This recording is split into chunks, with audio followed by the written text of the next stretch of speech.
കാലത്തെ സാമൂഹ്യ രാഷ്ട്രീയ കൂട്ടായ്മകളെ ഹരം കൊള്ളിക്കുകയും സഹൃദയന്റെ ചിന്തയെയും ആദർശങ്ങളെയും രൂപപ്പെടുത്തുകയും ചെയ്തിരുന്ന ഒരു ജനകീയ കലാരൂപം കഥാപ്രസംഗം.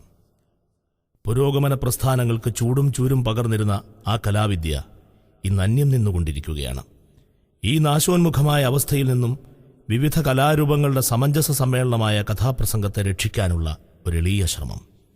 ഈ ഉദ്യമത്തിൽ എനിക്ക് താങ്ങായി നിന്ന ഏവർക്കും നന്ദി. കലയുടെ മാന്ത്രിക സ്പർശത്തിലൂടെ എന്നിലെ എളിയ കലാകാരനെ കണ്ടെത്തിയ എൻ്റെ അഭിവന്ദ്യമാതുലൻ യശശരീരനായ ശ്രീ ANR പിള്ളയ്ക്ക്, കലാലോകത്തിൻ്റെ സ്വന്തം കൊച്ചുസാറിന് ഈ കലോപഹാരം കാണിക്കയായി ഞാൻ സമർപ്പിക്കട്ടെ. നിങ്ങളുടെ സ്വന്തം അജിത് ചെറുവള്ളി.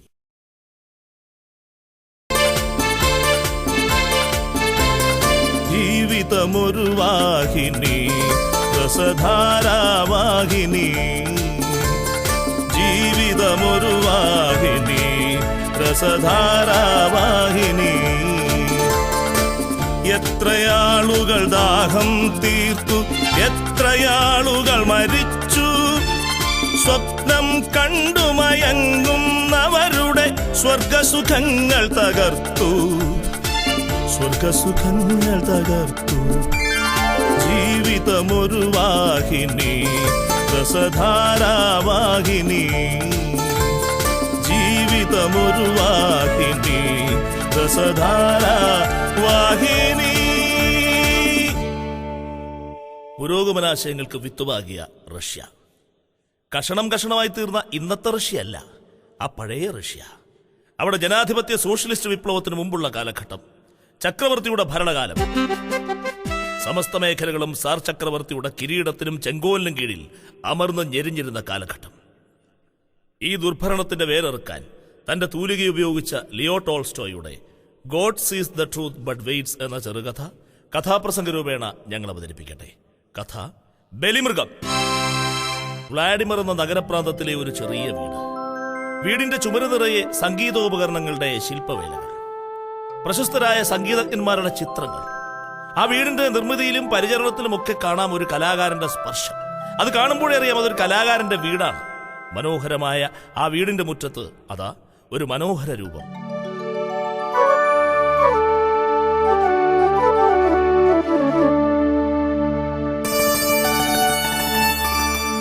ചന്ദ്രബിംബമോടു തുല്യമാമുഖം, ഇന്ദ്രനീല സമമായ കണ്ണുകൾ.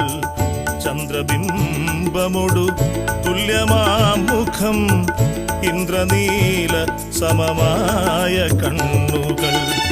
മന്ദഹാസരസ ഭാവമോടവൾ മന്ദിരാങ്കണം അതിൽ ലസിക്കയായി. മന്ദഹാസരസ ഭാവമോടവൾ മന്ദിരാങ്കണം അതിൽ ലസിക്കയായി. ആരെയോ പ്രതീക്ഷിക്കുന്ന കണ്ണുകളുമായി ഒരു മനോഹരാംഗി. അവൾ ആരെയോ കാത്തു നിൽക്കുന്നു. പരിസരബോധം തന്നെ വെടിഞ്ഞുള്ള നിൽപ്പ്. പെട്ടെന്ന് അകത്തുനിന്ന് വിളി വന്നു. അമ്മേ, അമ്മേ, എനിക്ക് ഉറക്കം വരുന്നു. ഒരു പാട്ട് പാടി തരൂ അമ്മേ, ഒരു പാട്ട് പാടി തരൂന്ന്. അമ്മയുണ്ടോ കേൾക്കുന്നു. മകൻ പറഞ്ഞത് അമ്മ കേട്ടില്ല. അവൻ പിണങ്ങിപ്പോയി. അതങ്ങനെ ഓർത്തോർത്ത് അങ്ങനെ നിൽക്കുകയല്ലേ. ഓമലാൽ കേട്ടില്ല. അവൾ ഒന്നും അറിയുന്നതേയില്ല. ദൂരേക്ക് ദൃഷ്ടി പായിച്ച് പ്രതീക്ഷ അർപ്പിച്ച് അങ്ങനെ നിൽക്കുന്നു. ഓമലാൽ കേട്ടില്ല സ്വപ്നഹംസങ്ങളെ ഓമനിച്ചങ്ങനെ നിന്നുപോയി. ഓമലാൽ കേട്ടില്ല സ്വപ്നഹംസങ്ങളെ ഓമനിച്ചങ്ങനെ നിന്നുപോയി. വിവാഹം കഴിഞ്ഞിട്ട് വർഷം 5 കഴിഞ്ഞു. പക്ഷെ ദാമ്പത്യത്തിന്റെ മാധുര്യം ആവോളം ആസ്വദിക്കാൻ അവൾക്ക് അവസരം കിട്ടിയില്ല. അവൾക്കെന്നല്ല, അയാൾക്കും. ക്ഷമിക്കണം കേട്ടോ, അയാൾ ആരെന്ന് പറഞ്ഞില്ലല്ലോ. അവളുടെ പ്രിയ ഭർത്താവ് ആക്സിനോ. ആരു കണ്ടാലും വിറയ്ക്കുന്ന രൂപം, ഒരാറടി നീളമതൊത്തവണ്ണം. ആരു കണ്ടാലും വിറയ്ക്കുന്ന രൂപം, ഒരാറടി നീളമതൊത്തവണ്ണം. വേണ്ടാത്തരങ്ങൾക്കു വേണ്ടവനാണയാൾ, നാട്ടിലെ തെമ്മാടി ആക്സിനോവ്. വേണ്ടാത്തരങ്ങൾക്കു വേണ്ടവനാണ് അയാൾ, നാട്ടിലെ തെമ്മാടി ആക്സിനോവ്. പ്രിയമുള്ളവരെ, തെറ്റിദ്ധരിക്കരുത്, അത് അയാളുടെ ഭൂതകാലം, വിവാഹത്തിന് മുമ്പുള്ള കാലഘട്ടം, ആക്സിനോവിന്റെ പൂർവ്വകാലം. അന്ന് അയാൾ തികഞ്ഞ മദ്യപാനിയും ദുർമാർഗചാരിയും ഒക്കെ ആയിരുന്നു. തല്ലുകൊണ്ടും കൊടുത്തും അയാൾ കഴിഞ്ഞു. ആഴ്ചയിൽ 2 ദിവസം പുറത്തെങ്കിൽ 5 ദിവസം അഴിക്കുള്ളിൽ. ഇതായിരുന്നു ആക്സിനോവിന്റെ ഒരു ജീവിത ശൈലി. എന്നാൽ അത് പണ്ട്. ഇന്ന് അയാൾ ആകെ മാറിപ്പോയിരിക്കുന്നു. വറ്റിയ ജീവിത മരുഭൂമി, ദാമ്പത്യ കുളിർമഴയായി പൂത്ത കാലം മുതൽ നവ്യമൊരനുഭൂതി ഇഴചേർത്തു ജീവിതം ദൈവവിചാരേണ മാറ്റിമറിച്ചയാൾ. എന്തൊരാനന്ദം, ഇതെന്തൊരനുഭൂതി, എത്രയും ആഹ്ലാദപൂർണ്ണമീ ജീവിതം, എത്രയും ആഹ്ലാദപൂർണ്ണമീ ജീവിതം. ജീവിതത്തിനൊരർത്ഥവും ലക്ഷ്യവുമുണ്ടെന്ന് വിവാഹശേഷം ആക്സിനോ മനസ്സിലാക്കി. പൂ പോലെ ഒരു പെണ്ണ്, പരിശുദ്ധിയുടെ പ്രതീകം പോലെ ഒരു പെണ്ണ്, അവൾ തന്റെ ജീവിതത്തിലേക്ക് കടന്നു വന്നപ്പോ ജീവിക്കാൻ ഒരു കൊതി. ആക്സിനോവിനും ജീവിക്കാൻ ഒരു കൊതി തോന്നി, നന്നായി ജീവിക്കാൻ, നല്ലവനെന്ന് പേര് കേൾപ്പിക്കാൻ. എന്തൊരാനന്ദം, ഇതെന്തൊരനുഭൂതി, എത്രയും ആഹ്ലാദപൂർണ്ണമീ ജീവിതം, എത്രയും ആഹ്ലാദപൂർണ്ണമീ ജീവിതം. പക്ഷെ ഒരു കുഴപ്പം എന്താണെന്നല്ലേ? ജീവിക്കാൻ സമയമില്ല, ആഗ്രഹമില്ലാഞ്ഞിട്ടില്ല. ജീവിതം കരുപ്പിടിപ്പിക്കാനുള്ള നെട്ടോട്ടത്തിനിടയിൽ അതിനവസരം കിട്ടാറില്ല. ആക്സിനോ ഒരു ബിസിനസ്സുകാരൻ. അതുമായി ബന്ധപ്പെട്ട് പലപ്പോഴും അയാൾക്ക് യാത്ര ചെയ്യേണ്ടി വന്നു. ചിലപ്പോൾ ദിവസങ്ങളോളം, ചിലപ്പോൾ മാസങ്ങളോളം നീണ്ടു നിൽക്കുന്ന ദീർഘയാത്രകൾ. അതിനിടെ സ്നേഹിക്കാനും സ്നേഹിക്കപ്പെടാനുമൊക്കെ സമയമെവിടെ? പക്ഷെ ആക്സിനോവിന്റെ കാര്യത്തിൽ ഒരല്പം വ്യത്യസ്തതയുണ്ട്. കിട്ടും നിമിഷങ്ങൾ അത്ര ചെറുതെങ്കിലും എത്രയും ആഹ്ലാദഭരിതമാക്കുന്നയാൾ. കിട്ടും നിമിഷങ്ങൾ അത്ര ചെറുതെങ്കിലും എത്രയും ആഹ്ലാദഭരിതമാക്കുന്നയാൾ. ഓമനിച്ചോമനിച്ചാരോ മലാളിനെ ഓരത്തു ചേർത്തയാൾ നെയ്തു സ്വപ്നങ്ങളും. ഓമനിച്ചോമനിച്ചാരോ മലാളിനെ ഓരത്തു ചേർത്തയാൾ നെയ്തു സ്വപ്നങ്ങളും. വീണ് കിട്ടുന്ന അപൂർവം ചില നിമിഷങ്ങൾ കൊണ്ട് ജീവിതത്തിന് നിറം പകരാൻ ആക്സിനോവിന് കഴിഞ്ഞു. ഭാര്യയും കുഞ്ഞിനെയും അയാൾ അളവറ്റ് സ്നേഹിച്ചു. അവർക്ക് വേണ്ടി ജീവിച്ചു, അധ്വാനിച്ചു, കഷ്ടപ്പെട്ടു. ഇന്നവൾ കാത്തിരിക്കുന്നു ആക്സിനോവിന് വേണ്ടി. 20 ദിവസങ്ങൾ നീണ്ടുനിന്ന ദീർഘയാത്രയ്ക്ക് ശേഷം തന്റെ പ്രിയതമൻ ഇന്ന് തിരിച്ചെത്തുന്നു. അവൾ അകത്തുപോയി. പിണങ്ങിയുറങ്ങിയ കുഞ്ഞിനെ വാരിയെടുത്തു മാറോട് ചേർത്ത് പുറത്തു വന്നു. അവൻ ഇക്കിളി കുട്ടി ഉണർത്തി. മോനെ, ഉണർന്നേ, അച്ഛൻ ഇപ്പൊ വരില്ലേ? അച്ഛൻ വരുമ്പോ മിടുക്കനായി ഉണർന്നിരിക്കണ്ടേ? പക്ഷേ അവൻ ഒരേ ഒരു പിടിവാശി. എന്താണെന്നല്ലേ? പാട്ട് കേൾക്കണം. വെറുതെ പാട്ട് കേട്ടാൽ പോരാ, അച്ഛൻ പാടിക്കൊടുക്കാറുള്ള ആ പാട്ട് തന്നെ കേൾക്കണം. ഒടുവിൽ അവൾക്ക് വഴങ്ങേണ്ടി വന്നു. അവൾ പാടി.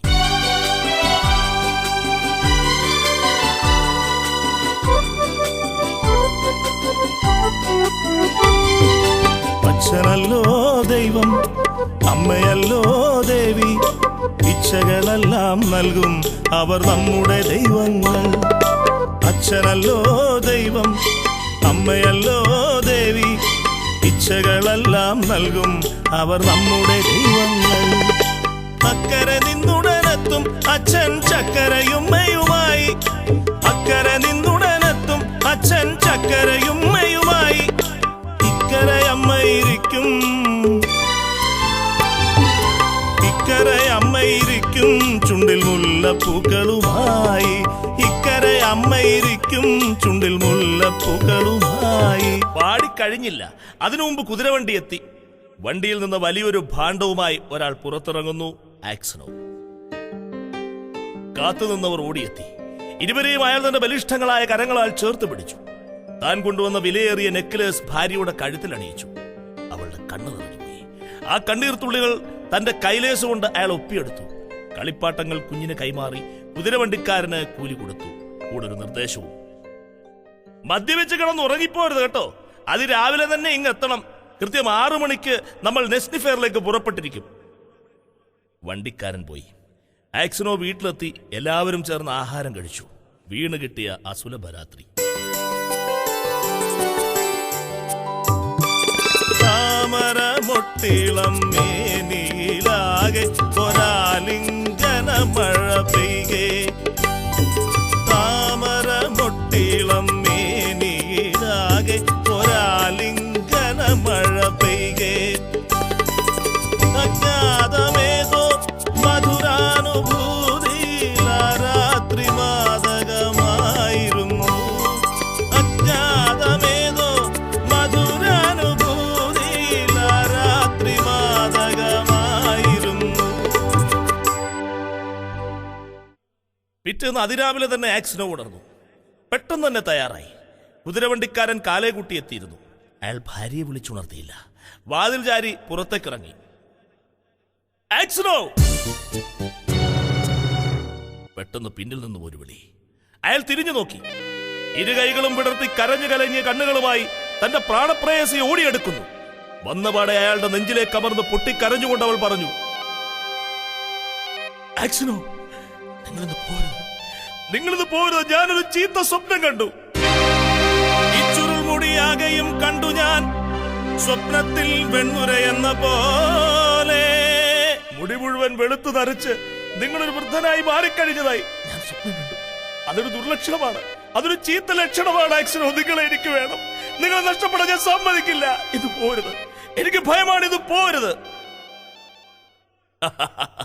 കൊള്ളാം, നന്നായിരിക്കുന്നു, വളരെ നന്നായിരിക്കുന്നു. നല്ല ഒന്നാന്തരം സ്വപ്നം. പിന്നെ സ്വപ്നത്തിൽ കണ്ടപ്പോ ആളെങ്ങനെ? മുടിയൊക്കെ വെളുത്തു നരച്ച് നല്ല സുന്ദരക്കുട്ടപ്പനായിരുന്നു. അത് മതി, എനിക്കത് മതി കർത്താവേ. ഇതുപോലെയുള്ള സ്വപ്നങ്ങൾ ഇനിയും ഇവൾക്ക് കാണിച്ചു കൊടുക്കണമേ. ആക്സിനോ, തമാശ കളയൂ. ഞാൻ പറഞ്ഞത് സത്യമാണ്. ഈ ദുസ്വപ്നം ദൈവം നമുക്ക് കാണിച്ചു തന്നതാണ്. നിങ്ങളുടെ യാത്ര മുടക്കാൻ ദൈവം നമുക്ക് കാണിച്ചു തന്ന സ്വപ്നമാണിത്. അതിനെ നാം ലഭിച്ചുകൂടാ. ആക്സിനോ, നിങ്ങളിത് പോരുത്. അങ്ങനെയുണ്ടായാൽ ആക്സിനോ. എന്താ ഇത്? സ്വപ്നത്തെ സത്യമായി കണ്ട് ഭയപ്പെടുകയോ? കൊച്ചുകുട്ടികളെ പോലെ. നോക്ക്, ഇങ്ങോട്ട് നോക്ക്. ഓമനെ നീ ചൊന്ന വാക്കുകളൊക്കെയും, ഓമനെ നീ ചൊന്ന വാക്കുകളൊക്കെയും മുത്തമാം പ്രേമത്തിൻ മുദ്ധാരം. നിന്റെ ഈ മുത്തിന്റെ മൂല്യവുമായി ഞാൻ എത്തുകില്ലേ ചുണ്ടിൽ മുത്തവുമായി, എത്തുകില്ലേ ചുണ്ടിൽ മുത്തവുമായി. ഓമനെ നീ ചൊന്ന വാക്കുകളൊക്കെയും മുത്തമാം പ്രേമത്തിൻ മുദ്ധാരം. നിന്റെ ഈ മുത്തിന്റെ മൂല്യവുമായി ഞാൻ. അയാൾ കൈകൾ വീശി ഉന്മേഷവാനായി യാത്ര ആരംഭിച്ചു. വണ്ടിക്കാരൻ അതിവേഗം കുതിരകളെ പായിച്ചു. ആക്സിനോ തന്റെ ഗിറ്റാർ എടുത്തു പാടി. ജീവിതമൊരു വാഹിനി, രസധാരാവാഹിനി. ജീവിതമൊരു വാഹിനി, രസധാരാവാഹിനി. എത്രയാളുകൾ ദാഹം തീർത്തു, എത്രയാളുകൾ മരിച്ചു. സ്വപ്നം കണ്ടു മയങ്ങുന്നവരുടെ സ്വർഗസുഖങ്ങൾ തകർത്തു, സ്വർഗസുഖങ്ങൾ തകർത്തു. ജീവിതമൊരു വാഹിനി, രസധാരാവാഹിനി. ജീവിതമൊരു വാഹിനി, രസധാരാവാഹിനി. ആക്സിനോ, ഒന്ന് നിക്കണേ. ആ വണ്ടി ഒന്ന് നിർത്തണേ. ഓടിക്കിതച്ച് ഒരാൾ പുറകെ. വണ്ടി നിന്നു. ഒയ്യോ, ഓടി മടുത്തു. എത്ര തവണ ഞാൻ വിളിച്ചു, കേട്ടില്ലേ? ഇല്ല, ഞാൻ കേട്ടില്ല. ഈ ഗിറ്റാർ വായിച്ച് പാടുകയായിരുന്നു. ആഹാ, പാട്ടൊക്കെ ഉണ്ടോ ഇപ്പോഴും? പണ്ടൊരിക്കൽ ഞാൻ കേട്ടതാ. അതുപോട്ടെ, എന്നെ മനസ്സിലായോ? ക്ഷമിക്കണം, ഇല്ല.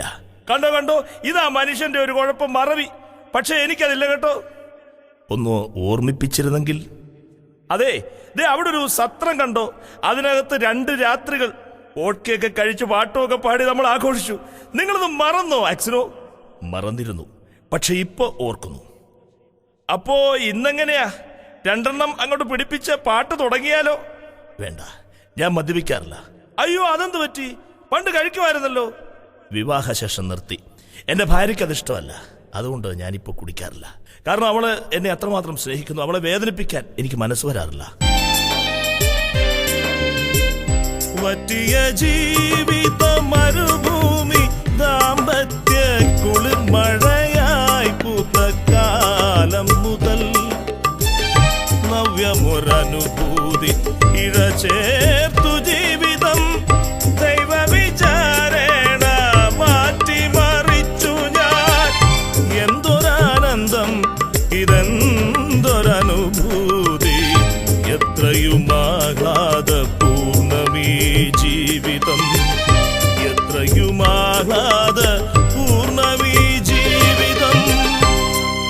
സുഹൃത്തേ, കുടുംബജീവിതം എനിക്കൊരു ലഹരിയാണ്. അതുകൊണ്ട് മറ്റു ലഹരികളെല്ലാം ഞാൻ ഉപേക്ഷിച്ചു വിവാഹശേഷം. എന്റെ കാര്യത്തിലാണ് നേരെ തിരിച്ചാ കേട്ടോ. വിവാഹശേഷം ഞാൻ തുടങ്ങി. എന്റെ ഭാര്യയ്ക്ക് ഇതിഷ്ടമല്ല. അതുകൊണ്ട് തന്നെ ഞാനിത് കഴിക്കും. കഴിച്ചാലും കഴിച്ചില്ലേലും സമാധാനമില്ലെന്നേ. പിന്നെ കഴിക്കാതിരുന്നിട്ട് എന്താ കാര്യം? നിങ്ങൾ ഭാഗ്യവാനാണ് ആക്സനോ. ഒരു നല്ല ഭാര്യയും നല്ല കുടുംബവും ഒക്കെ ഇല്ലേ? പറയൂ, നിങ്ങളുടെ സന്തോഷകരമായ ജീവിത കഥ ഞാനും അല്പം കേൾക്കട്ടെ. ഞാനും ഒരല്പം സമാധാനിക്കട്ടെ ആക്സനോ. എനിക്ക് അല്പം ധൃതിയുണ്ട്. പറ്റില്ല, ഇന്നും ആൻ പറ്റില്ല. ഇന്ന് ഞാൻ വിടില്ല. ഈ സത്രത്തിൽ പണ്ടത്തെ പോലെ നമ്മളൊന്ന് കൂടുന്നു, തന്റെ കഥകൾ കേൾക്കുന്നു. ആഹാരവും വാടകയും ഒക്കെ എന്റെ വക. പാതി വഴിയിൽ കണ്ട പരിചിതനായ വ്യാപാരിയുടെ നിർബന്ധത്തിന് ആക്സനോ വഴങ്ങി. കുശലപ്രശ്നങ്ങൾക്ക് ശേഷം ഇരുവരും തങ്ങളുടെ മുറികളിലേക്ക് പോയി യാത്രാക്ഷീണത്താൽ തളർന്നു തുടങ്ങി. പിറ്റേന്ന് അതിരാവിലെ തന്നെ ആക്സനോ യാത്ര ആരംഭിച്ചു. ജീവിതമൊരു വാഹിനി, രസധാരാവാഹിനി, ജീവിതമൊരു വാഹിനി, രസധാരാവാഹിനി. എത്രയാളുകൾ ദാഹം തീർത്തു, എത്രയാളുകൾ മരിച്ചു, സ്വപ്നം കണ്ടുമയങ്ങുന്നവരുടെ സ്വർഗസുഖങ്ങൾ തകർത്തു, സ്വർഗസുഖങ്ങൾ തകർത്തു. ജീവിതമൊരു വാഹിനി, രസധാരാവാഹിനി, ജീവിതമൊരു വാഹിനി, രസധാരാവാഹിനി. 20 മൈൽ ദൂരം സഞ്ചരിച്ചപ്പോ അയാൾ തളർന്നു. അല്പവിശ്രമത്തിനായി ഒരു സത്രത്തിന് മുമ്പിൽ വണ്ടി നിർത്തി. പെട്ടെന്ന് മറ്റൊരു വണ്ടി വന്നു നിന്നു. അതിൽ നിന്ന് ഒരു പോലീസ് ഓഫീസർ ചാടിയിറങ്ങി. കൂടെ ഏതാനും ശിപ്പായിമാരും. ഏയ് മിസ്റ്റർ, ഇവിടെ വരൂ. രോഷാകുലനായ പോലീസ് ഓഫീസർ അലറി. ആക്സനോ അയാളുടെ അടുത്തെത്തി. എന്താ പേര്? ആക്സനോ. എവിടെ നിന്ന് വരുന്നു? വ്ളാഡിമർ. തൊഴിൽ മോഷണമോ കൊലപാതകമോ? ഇത് രണ്ടുമല്ല, വ്യാപാരം. കൊള്ളാം, വ്യാപാരം. അതിരിക്കട്ടെ, ഇന്നലെ രാത്രി എവിടെയായിരുന്നു വ്യാപാരം? വ്യാപാരമല്ല, താമസം. ഒരു സത്രത്തിൽ. അവിടെ വെച്ചൊരു വ്യാപാരിയെ നിങ്ങൾ പരിചയപ്പെട്ടില്ലേ? ശരിയാണ്, അയാൾ എന്റെ സുഹൃത്തായിരുന്നു. എന്നിട്ട് രാവിലെ പുറപ്പെട്ടപ്പോ ആ സുഹൃത്തിനെ കണ്ടോ? ഇല്ല. എന്തുകൊണ്ട് കണ്ടില്ല? സമയം ലഭിച്ചില്ല. എന്നാൽ ഞങ്ങൾ കണ്ടു. സമയം ഉണ്ടായിട്ടല്ല, സമയം ഉണ്ടാക്കി കണ്ടു. ജീവനോടെയല്ല, ശവമായി. അയാളുടെ പണവും അപഹരിക്കപ്പെട്ടിരിക്കുന്നു. എനിക്ക് നിങ്ങളുടെ ഭാണ്ഡങ്ങൾ പരിശോധിക്കണം. അവർ ആക്സനോവിന്റെ ഭാണ്ഡം അഴിച്ചു. സാധനങ്ങൾ ഒന്നൊന്നായി പുറത്തെടുത്തു. മിസ്റ്റർ ആക്സനോ, ആരുടേതാണ് ഈ കത്തി? രക്തപങ്കിലമായ ഒരു കത്തി പുറത്തെടുത്ത് പോലീസ് ഓഫീസർ അലറി. 8000 റൂബിളും പുറത്തെടുക്കപ്പെട്ടു. ആക്സനോ സ്തബ്ധനായി നിന്നുപോയി. അയാളുടെ മുഖം വിളറി, ശരീരം വിറച്ചു. ഒരു കുറ്റവാളിയെ പോലെ. ഇല്ല, ഇല്ല, ഞാൻ ആരെയും കൊന്നിട്ടില്ല. ഈ കത്തി എന്റേതല്ല സാർ. 8000 റൂബിൾ ഞാൻ അധ്വാനിച്ചുണ്ടാക്കിയ പണമാണ്. എന്റെ കുടുംബത്തിന് വേണ്ടി, എന്റെ ഭാര്യയ്ക്കും കുഞ്ഞുങ്ങൾക്കും വേണ്ടി. ഞാൻ നിരപരാധിയാണ് സാർ. ഞാൻ ആരെയും കൊന്നിട്ടില്ല സാർ. ഞാൻ ആരെയും കൊന്നിട്ടില്ല. മിസ്റ്റർ ആക്സനോ, നിങ്ങളുടെ മുഖവും പെരുമാറ്റവും പറയുന്നു നിങ്ങളാണ് അയാളെ കൊന്നതെന്ന്. തെളിവുകൾ നിങ്ങൾക്കെതിരാണ് മിസ്റ്റർ. ആക്സനോവിന്റെ മറുപടിക്ക് കാത്തു നിൽക്കാതെ അവരയാളെ ബന്ധിച്ച് വലിച്ചൊഴിച്ച് വണ്ടിക്കുള്ളിലേക്കിട്ടു. വണ്ടി നീങ്ങി. മണ്ണിലോ പാതാളത്തിനുള്ളിലോ കത്തിക്കാളും, മണ്ണിലോ പാതാളത്തിനുള്ളിലോ കത്തിക്കാളും, പട്ടടയ്ക്കുള്ളിൽ താനോ നിൽപ്പതിപ്പോഴപ്പാവം. തൊട്ടടുത്ത പട്ടണത്തിൽ ആക്സിനോ ബന്ധനസ്ഥനായി. വ്യാപാരിയെ കൊന്ന് പണം മോഷ്ടിച്ചതായി കേസ് ചാർജ് ചെയ്യപ്പെട്ടു. വാർത്ത വ്ലാഡിമറിലെത്തി. ഭാര്യ വിവരമറിഞ്ഞു. ഇളയ കൈക്കുഞ്ഞുമായി അവൾ ആക്സിനോവിനെ കാണാനെത്തി. മോഹങ്ങൾ എരിഞ്ഞടങ്ങിയ കണ്ണുകളുമായി ഇരുമ്പഴിയിൽ പിടിച്ച് കുറ്റവാളികളുടെ കൂട്ടിൽ അതാ നിൽക്കുന്നു ഒരു നിരപരാധി. ഞെട്ടിത്തെറിച്ചവൾ പെട്ടെന്നു നാഥനെ കാലിൽ വിലങ്ങുമായി കണ്ട നേരം. ഞെട്ടിത്തെറിച്ചവൾ പെട്ടെന്നു നാഥനെ കാലിൽ വിലങ്ങുമായി കണ്ട നേരം. കട്ടീരുമ്പിൻ അഴിയിൽ തലതല്ലി ഞെട്ടറ്റ പൂപോൽ നിലം പതിച്ചു. ഞെട്ടറ്റ പൂപോൽ നിലം പതിച്ചു. അല്പസമയങ്ങൾ കഴിഞ്ഞു. അവൾ മെല്ലെ എഴുന്നേറ്റു. വീട്ടുകാര്യങ്ങൾ പറഞ്ഞു കേൾപ്പിച്ചു. സാർ ചക്രവർത്തിക്ക് പരാതി അയച്ചിട്ടും ഫലമുണ്ടായില്ലെന്നറിയിച്ചു. ഇരുമ്പഴിക്കിടയിലൂടെ അയാളുടെ മുടിയിടകളിൽ അവൾ മെല്ലെ തലോടി. നാഥന്റെ ചുരുൾമുടിത്തുമ്പിൽ തൻ വിരലുകൾ മന്ദമായി തലോടിക്കൊണ്ടാരാഞ്ഞു പെൺപൈതലാൾ. എന്റെ പ്രിയപ്പെട്ട ആക്സിനോ, നമ്മൾ എത്രമാത്രം സ്നേഹിച്ചിരുന്നു. എല്ലാ ഹൃദയ രഹസ്യങ്ങളും പങ്കുവെച്ചിട്ടുള്ളവരല്ലേ നമ്മൾ. എന്നോടെങ്കിലും നിങ്ങൾ ആ സത്യം തുറന്നു പറയില്ലേ? ആ വ്യാപാരിയെ കൊന്നത് അത് നിങ്ങളല്ലേ? 1000 ചാട്ടുളി അഞ്ഞുതറച്ചിതാ നെഞ്ചിൽ നിണത്തിന്റെ ചാലുകൾ തീർക്കവേ. അപ്പോൾ നീയും എന്നെ സംശയിക്കുന്നു. ദൈവമേ, എന്തൊരു പരീക്ഷണമാണിത്! വയ്യ, എനിക്ക് വയ്യ. അയാൾ തകർന്ന തറയിൽ വീണു. ആക്സിനോ അവസാനമായി തന്റെ കുടുംബത്തോട് യാത്ര പറഞ്ഞു. അയാളെ ശിക്ഷിച്ച് സൈബീരിയയിലേക്ക് അയച്ചു. സൈബീരിയയിലെ ജയിലറ.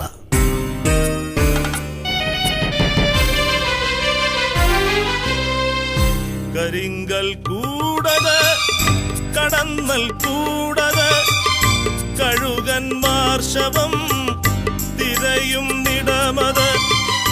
കരിങ്കൽ കൂടത് കടന്നൽ കൂടത് കഴുകന്മാർ ശവം തിരയും നിടമത്. മുഗ്ധമാം ജീവിത സ്വപ്നങ്ങളാകവേ കത്തിയടങ്ങും ശവപ്പറമ്പാടത്.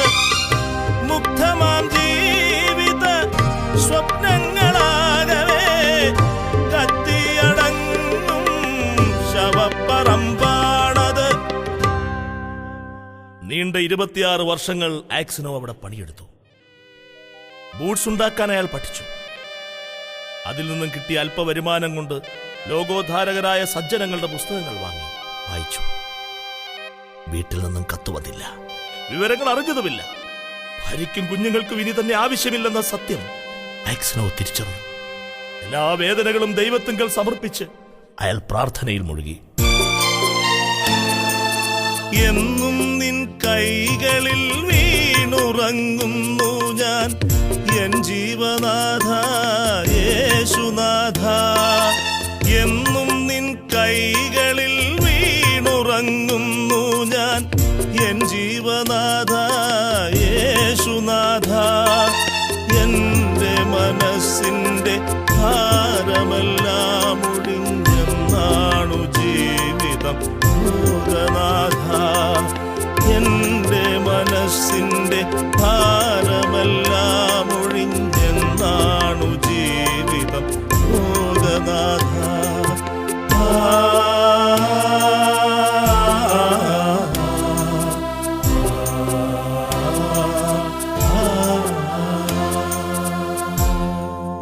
അങ്ങനെയിരിക്കെ ഒരു ദിനം കുറ്റവാളികളുടെ ഒരു വലിയ നിര ജയിലിലെത്തി.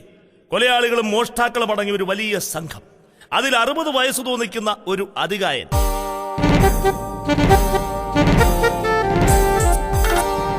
ഉറച്ചുയർന്ന ഉറച്ചുയർന്ന ശരീരം പറ്റ മുറിച്ചൊരു ചമ്പൻ താടി, ഉറച്ചുയർന്ന ശരീരം പറ്റ മുറിച്ചൊരു ചമ്പൻ താടി, ജ്വലിച്ചു നിൽക്കും നേത്രം, ജ്വലിച്ചു നിൽക്കും നേത്രം, കരളിൽ തറച്ചിറങ്ങും നോട്ടം, കരളിൽ തറച്ചിറങ്ങും നോട്ടം. ഒരു വണ്ടിയിൽ കെട്ടിയിരുന്ന കുതിരയെ അഴിച്ചെടുത്തതിനാ ഇവരെന്നെ പിടിച്ചോണ്ട് വന്നത്. അഴിച്ചെടുത്ത് എന്തിനാ? യാത്ര ചെയ്യാനാ. ആവശ്യം കഴിഞ്ഞ് വിട്ടയക്കാനായിരുന്നു പ്ലാൻ. പക്ഷെ അതിനു മുമ്പ് പിടിക്കപ്പെട്ടു. സാരമില്ല, എനിക്ക് ദുഃഖമില്ല. കാരണം പണ്ടൊരിക്കൽ ഞാൻ ശരിക്കും തെറ്റ് ചെയ്തു. ചെറിയ തെറ്റല്ല, ഒരാളെ അങ്ങ് കൊന്നു. അന്ന് ഞാൻ തന്ത്രപരമായി രക്ഷപ്പെട്ടു. കുറ്റം മറ്റൊരുവന്റെ തലയിൽ വെച്ച് കെട്ടി അന്ന് ഞാൻ രക്ഷപ്പെട്ടു. സ്വദേശം വ്ളാഡിമർ ആണെന്നും മക്കാർ എന്നു പേരുള്ള തന്നെ ആളുകൾ സെമിയോനിച്ചെന്ന് വിളിക്കുമെന്നും അയാൾ പറഞ്ഞു. വ്ളാഡിമർ എന്ന് കേട്ട് ആക്സനോവ് അടുത്തെത്തി. വ്ളാഡിമർ ആണല്ലേ സ്ഥലം? ആക്സനോവ് കുടുംബത്തെക്കുറിച്ച് എന്തെങ്കിലും അറിയാമോ? അവരൊക്കെ ജീവിച്ചിരിക്കുന്നു? അറിയാമോന്ന്? ആക്സനോവ് കുടുംബം സമ്പൽ സമൃദ്ധിയിലല്ലേ? പക്ഷെ അവരുടെ പിതാവ് നമ്മളെപ്പോലെ എന്തോ കുറ്റം ചെയ്ത് സൈബീരിയയില. ആട്ടെ, കാർന്നോരെങ്ങനെ വന്നിവിടെ? ആക്സനോവ് മറുപടി പറഞ്ഞില്ല. അയാളുടെ കഥ കൂട്ടുകാർ പറഞ്ഞു കേൾപ്പിച്ചു. കഥ കേട്ട സെമിയോനിച്ച് അറിയാതെ പ്രതികരിച്ചുപോയി. ഓഹോ, കാര്യങ്ങൾ അങ്ങനെയാണല്ലേ. അപ്പോൾ ആ പഴയ ആക്സനോവ്, അയാൾ എത്രമാത്രം മാറിപ്പോയിരിക്കുന്നു, അയാൾ എത്രമാത്രം ഒരു വൃദ്ധനായി മാറിയിരിക്കുന്നു. സെമിയോനിച്ചിന്റെ പ്രതികരണം ആക്സനോവിന്റെ ഉള്ളിന്റെ ഉള്ളിൽ എവിടെയോ ഉടക്കി. എവിടേക്കോ ചില സംശയങ്ങൾ. തന്റെ രൂപമാറ്റം എത്ര കൃത്യമായി അയാൾ തിരിച്ചറിഞ്ഞിരിക്കുന്നു. എവിടെയൊക്കെയോ ചില തിരിച്ചറിവുകൾ. തന്റെ ഈ ജീവിത ചില്ലുപാത്രം, തന്റെ ഈ ജീവിത ചില്ലുപാത്രം എറിഞ്ഞമ്പേ തകർത്തവനെന്ന പോലെ വന്നു ചേർന്നൊരു നാളൊരു സെമിയോനിച്ച്. സെമിയോനിച്ച്, അപ്പോൾ ഇതിനു മുമ്പ് നിങ്ങൾ എന്നെ കണ്ടിട്ടുണ്ടാവുമല്ലേ?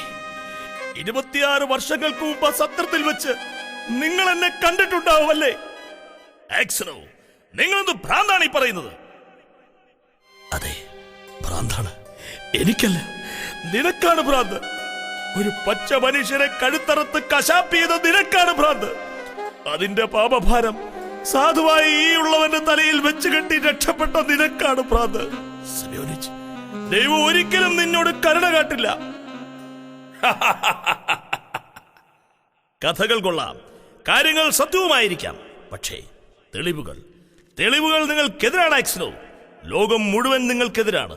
നിയമത്തിന്റെ പഴുതുകൾ വെച്ച് നിങ്ങൾക്കെന്നെ ഒരു ചുക്കും ചെയ്യാൻ കഴിയില്ല. നിങ്ങൾക്കെന്നല്ല, ആർക്കും. ആക്സനോവ് പിന്നീടൊന്നും പറഞ്ഞില്ല. അയാൾ അവിടെ നിന്നും നടന്നു നീങ്ങി. ചെയ്ത തെറ്റിനെ മഹത്വവൽക്കരിക്കുന്നു കുറ്റവാളി. നിയമത്തിന്റെ തുലാസിൽ തൂങ്ങുന്നു ഒരു നിരപരാധി.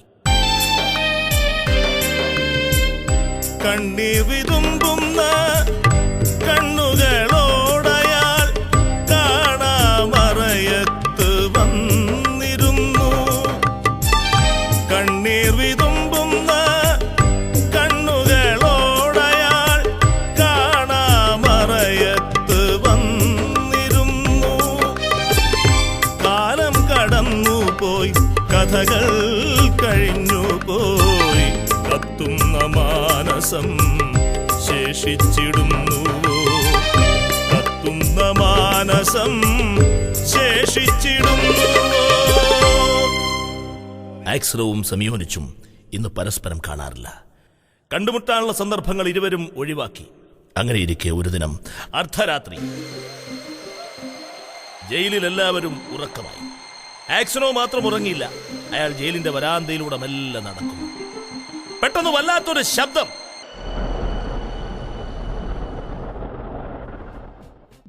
ആക്സനോവ് നിന്നു. ശബ്ദം കേട്ട ഭാഗത്തേക്ക് നോക്കി. അകത്ത് ഷെൽഫിന്റെ അടിയിൽ നിന്ന് ഒരു മൺകൂമ്പാരം ഉയരുന്നു. അതിന്റെ പിന്നാലെ ഒരു മനുഷ്യരൂപം ഇഴഞ്ഞിഴഞ്ഞ് പുറത്തേക്ക് വരുന്നു. അത് മറ്റാരുമല്ല, സെമിയോനിച്ച്. കണ്ടിട്ടും കാണാത്ത ഭാവം നടിച്ചയാൾ കൺമുന്നിൽ നിന്നു മറഞ്ഞു. ആക്സനോവ്, നിൽക്കവിടെ. അയാൾ നിന്നു. ഞാൻ ഈ ഭിത്തിക്കൊരു തുരങ്കമുണ്ടാക്കുകയാണ്, രക്ഷപ്പെടാൻ. വേണമെങ്കിൽ നിനക്കും ഇത് ഉപയോഗിക്കാം. പക്ഷേ ആരോടും മിണ്ടിപ്പോവരുത്. അങ്ങനെ ഉണ്ടായാൽ കൊന്നുകളയും ഞാൻ. ആക്സനോവ് നടന്നകന്നു. പിറ്റേന്ന് നേരം വെളുത്തു. ജയിലറയ്ക്കുള്ളിൽ തീർത്ത ഗുഹ കണ്ടുപിടിക്കപ്പെട്ടു. ഗവർണർ എത്തി ജയിൽവാസികളെയെല്ലാം കർശനമായി ചോദ്യം ചെയ്തു. പക്ഷേ ആരുമൊന്നും പറഞ്ഞില്ല. സമയോനിച്ചിനെ ഭയന്ന് ആരുമൊന്നും പറഞ്ഞില്ല. അവസാനം ഗവർണർ ആക്സിനോവിനെ സമീപിച്ചു. ആക്സിനോ, നിങ്ങൾ സത്യസന്ധനാണ്. ദൈവത്തെ സാക്ഷി നിർത്തി പറയൂ, ആരാണിത് ചെയ്തത്? ആക്സിനോവിൽ പ്രതികാരവാഞ്ച രൂപം കൊണ്ടു. തന്റെ ജീവിതം തല്ലിത്തകർത്തവൻ, സകല സൗഭാഗ്യങ്ങളും തനിക്ക് അന്യമാക്കിയവൻ, മരണശിക്ഷ വരെ അവർ വാങ്ങിക്കൊടുക്കാൻ തനിക്കിപ്പോൾ കഴിയും. പക്ഷേ അതുകൊണ്ട് തന്റെ ജീവിതം തിരിച്ചു കിട്ടില്ലല്ലോ. ഒരുവനെ ഒറ്റിക്കൊടുത്തുകൊണ്ട് തനിക്ക് വലിയവനാകണ്ട. നന്മ നിറഞ്ഞ മനുഷ്യന്റെ നാവിൽ നിന്നൊന്നും പുറത്തു വന്നില്ല.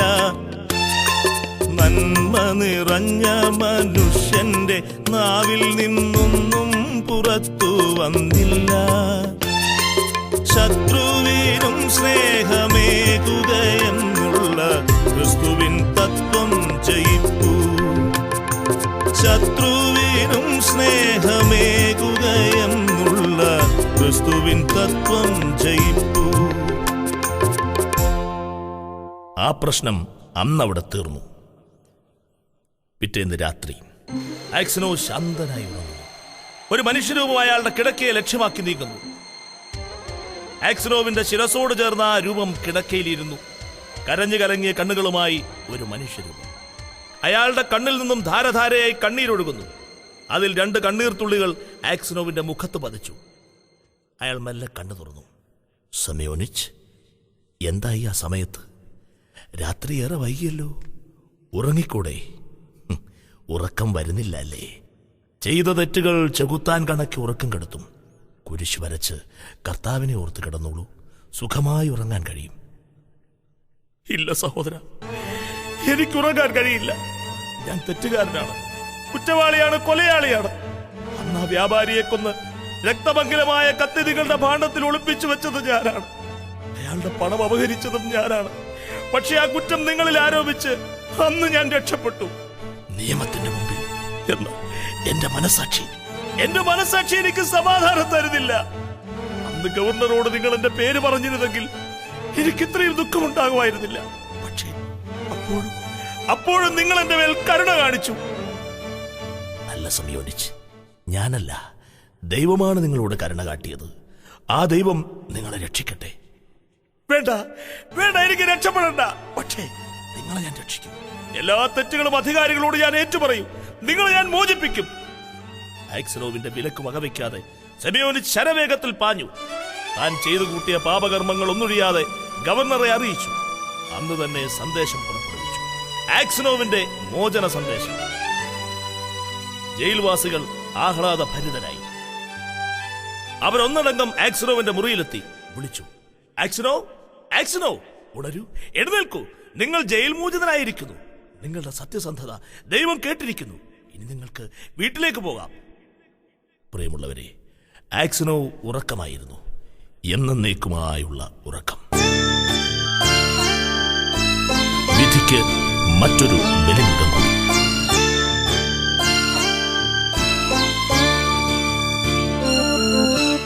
ജീവിതമൊരു വാഹിനി, രസധാര വാഹിനി. ജീവിതമൊരു വാഹിനി, രസധാര വാഹിനി. എത്രയാളുകൾ ദാഹം തീർത്തു, എത്രയാളുകൾ മരിച്ചു. സ്വപ്നം കണ്ടു മയങ്ങുന്നവരുടെ സ്വർഗസുഖങ്ങൾ തകർത്തു. സ്വർഗസുഖങ്ങൾ തകർത്തു. ജീവിതമൊരു വാഹിനി, രസധാര വാഹിനി.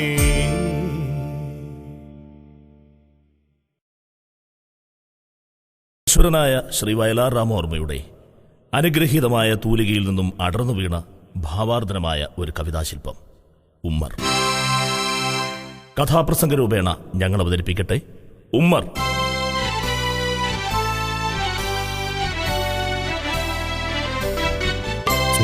കൂടാരങ്ങളുയർന്നു വീണ്ടും നഗര ജീവിത താളത്തിൽ. കൂടാരങ്ങളുയർന്നു വീണ്ടും നഗര ജീവിത താളത്തിൽ. വിശപ്പടക്കാൻ വിശ്വമഹോന്നത വിജയം നേടി മരിക്കാൻ. വിശപ്പടക്കാൻ വിശ്വമഹോന്നത വിജയം നേടി മരിക്കാൻ. കൂടാരങ്ങളുയർന്നു വീണ്ടും നഗര ജീവിത താളത്തിൽ. നഗരത്തിൽ വീണ്ടും എത്തിയിരിക്കുന്നു സർക്കസ്. കൂടാരമുയർന്നു, കൊടിതോരണങ്ങൾ വലിച്ചുകെട്ടി, ആയിരക്കണക്കിന് ആളുകൾക്ക് ഇരിക്കാവുന്ന ഗാലറി തയ്യാറായി. അഭ്യാസികളായ കലാകാരന്മാർ എത്തിയിരിക്കുന്നു. പച്ചയായ മനുഷ്യജീവിതങ്ങൾ. ഉച്ചഭാഷണികളിൽ സംഗീതമുയർന്നു. കാണികൾ കൂടാരത്തിനുള്ളിലേക്ക് ഒഴുകുന്നു. ഒന്നും രണ്ടുമായല്ല.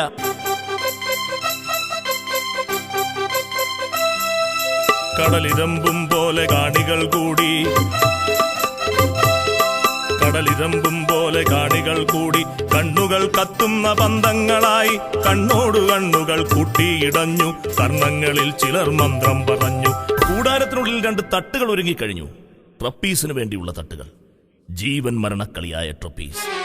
ജീവിതത്തിനും മരണത്തിനുമിടയിൽ കാണികളെ ഒരു നിമിഷം മുൾമുനയിൽ നിർത്തുന്ന കായിക പ്രകടനം. എവിടെ അഭ്യാസികൾ? എവിടെ കാണികൾ? അക്ഷമരായി. അവരുടെ കണ്ണുകൾ അവിടമാകെ പരതുന്നു. പെട്ടെന്ന് നീലയവനയ്ക്ക് പിന്നിൽ നിന്നും ഒരു മനോഹരാംഗി കടന്നു വന്നു. തിളക്കമാർന്ന വസ്ത്രങ്ങൾ, ആരെയും അമ്പരപ്പിക്കുന്ന ശരീരവടിവ്. ട്രപ്പീസാടാനെത്തിരിക്കണം അവൾ. പേര് മല്ലിക. ഉയരങ്ങളൂഞ്ഞാലിൽ എത്തിപ്പിടിക്കുവാൻ മുന്നിൽ വന്നെത്തുന്നു മനോഹരി.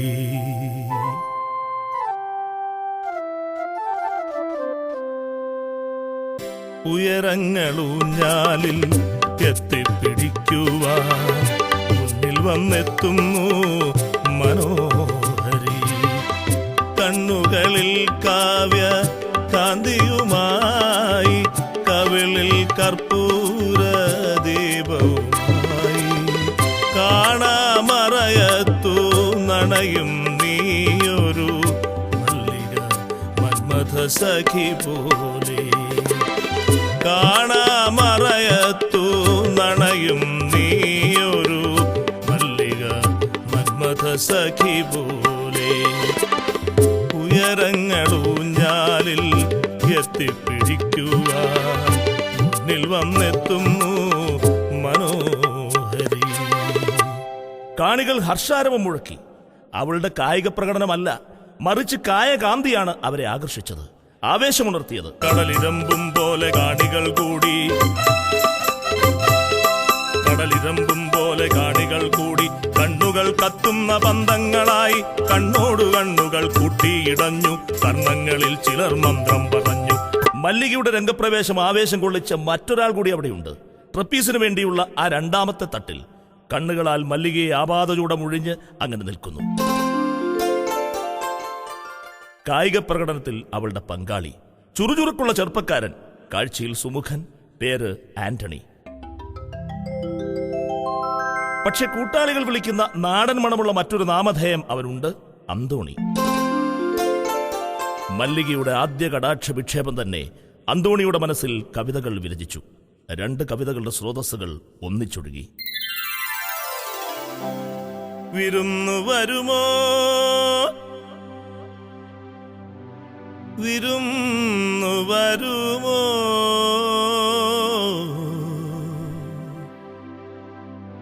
വീട്ടിലിരിക്കും തത്തമ്മേ.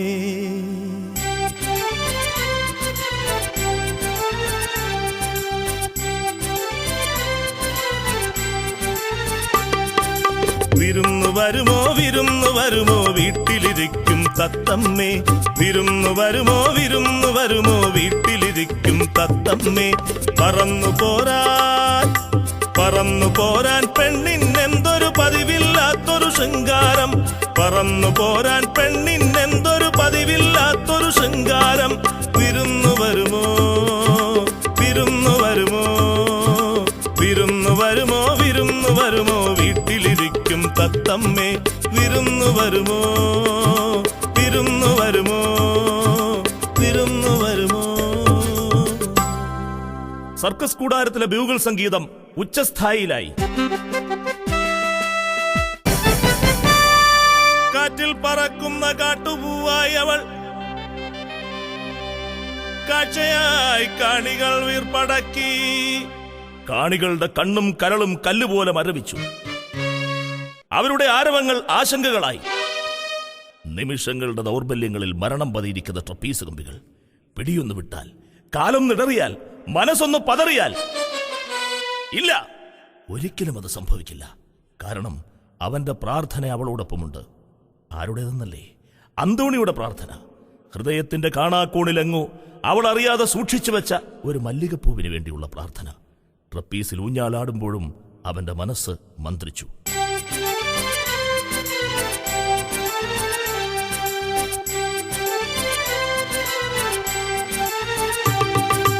മനസ്സിണങ്ങിയ തത്തമ്മേ നീ മധുരം കിള്ളിത്തരുമോ, മനസ്സിണങ്ങിയ തത്തമ്മേ നീ മധുരം കിള്ളിത്തരുമോ.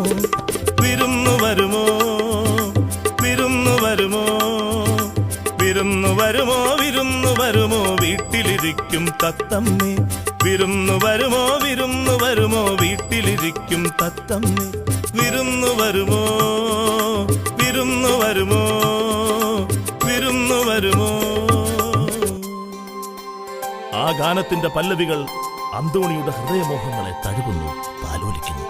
അവന്റെ ബലിഷ്ഠങ്ങളായ കരവലയങ്ങളിൽ ഒരു മധുര ചഷകം പോലെ മല്ലികയെന്ന മനോഹരാങ്കി മയങ്ങി വീഴുന്നു. ഉയരങ്ങളിൽ നിന്നും ഉയരങ്ങളിലേക്ക് പറന്നുയരുന്ന ട്രപ്പീസ് കമ്പികളിൽ അവരുടെ ജീവിതങ്ങൾ ഒന്നിക്കുന്നു. മല്ലികയും അന്തോണിയും ആടി തകർക്കുകയാണ് അവിടെ. ജനം ആർത്തു വിളിച്ചു. തുള്ളിത്തുടിച്ചു നിന്നാത്മാവ്, തുള്ളിത്തുടിച്ചു നിന്നാത്മാവ്, വെള്ളത്തിലെ തിര പോലെ ഉള്ളം നിറഞ്ഞു കവിഞ്ഞു സ്നേഹാമൃതം, ഉള്ളം നിറഞ്ഞു കവിഞ്ഞു സ്നേഹാമൃതം. തുള്ളി വീണ തൂകി, തുള്ളി വീണ തൂകി, തുള്ളിത്തുടിച്ചു നിന്നാത്മാവ്, വെള്ളത്തിലെ തിര പോലെ. അവിടെ എല്ലാവരും ആവേശത്തിമിർപ്പിലാണ്. കൈയും മെയ്യും മറന്നുള്ള ആഹ്ലാദ പ്രകടനം. പക്ഷേ ഒരാൾ ഒരാൾ ഒരാൾ മാത്രം അങ്ങ് ദൂരെ മാറി നിൽക്കുന്നു. ട്രപ്പീസ് വേലയ്ക്ക് സാക്ഷ്യം വഹിച്ചുകൊണ്ട് ആ സിംഹക്കൂടിന് മുമ്പിൽ ഒറ്റപ്പെട്ട് അയാൾ നിൽക്കുന്നു. നഷ്ടബോധത്തിന്റെ ശിലാവിഗ്രഹം പോലെ, ജീവിത ദുരന്തങ്ങളുടെ ചവറ്റുകൊട്ടയിലേക്ക് കാലം വലിച്ചെറിഞ്ഞ ശബ്ദജന്മം പോലെ.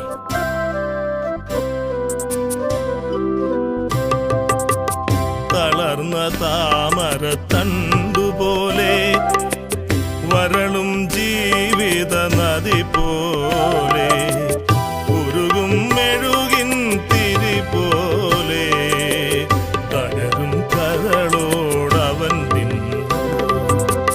തളർന്ന താമര തണ്ടുപോലെ, വരളും ജീവിത നദി പോലെ, ഉരുകും മെഴുകിൻ തിരി പോലെ, തകരും കരളോടവൻ നിന്നു.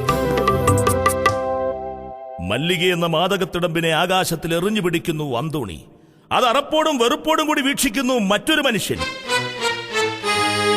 അവർക്ക് നേരെ മുഖം തിരിക്കുന്ന മനുഷ്യൻ. അവർ ഒന്നുചേരുന്ന മുഹൂർത്തങ്ങൾ ഇനിയൊരിക്കലും കാണാൻ കഴിയരുതേ എന്ന് ഉള്ളുരുകി പ്രാർത്ഥിക്കുന്ന മനുഷ്യൻ. അഭ്യാസങ്ങൾക്കിടയിൽ ഒരു നിമിഷം ആ കൈകളിടറി എന്നേക്കുമായി മല്ലികയുടെ ജീവിതം അവസാനിച്ചിരുന്നെങ്കിൽ എന്ന് ആഗ്രഹിക്കുന്ന മനുഷ്യൻ. ഇത്തരത്തിലുള്ളൊരു മനുഷ്യനുണ്ടോ? മറ്റൊരാളുടെ മരണം കാണാൻ ആഗ്രഹിക്കുന്നവൻ, അതും ഒരു സർക്കസുകാരി പെണ്ണിന്റെ ദാരുണമായ അന്ത്യം കാണാൻ ആഗ്രഹിക്കുന്നവൻ. അവൾ എന്ത് തെറ്റ് ചെയ്തു? ഒരു പുരുഷനോടൊപ്പം ചെന്ന് ട്രപ്പീസ് ആടിയത് തെറ്റാണോ? ഈ രാജ്യത്ത് ആണും പെണ്ണും ചേർന്ന് തൊഴിൽ ചെയ്യുന്നത് ഇത് ആദ്യമല്ലല്ലോ. പിന്നെ ഏതൊരു ചേതോവികാരമാണ് അയാളെ ഭരിക്കുന്നത്? ആരാണ് അയാൾ? പ്രിയമുള്ളവരെ, അയാളാണ് ഉമ്മർ.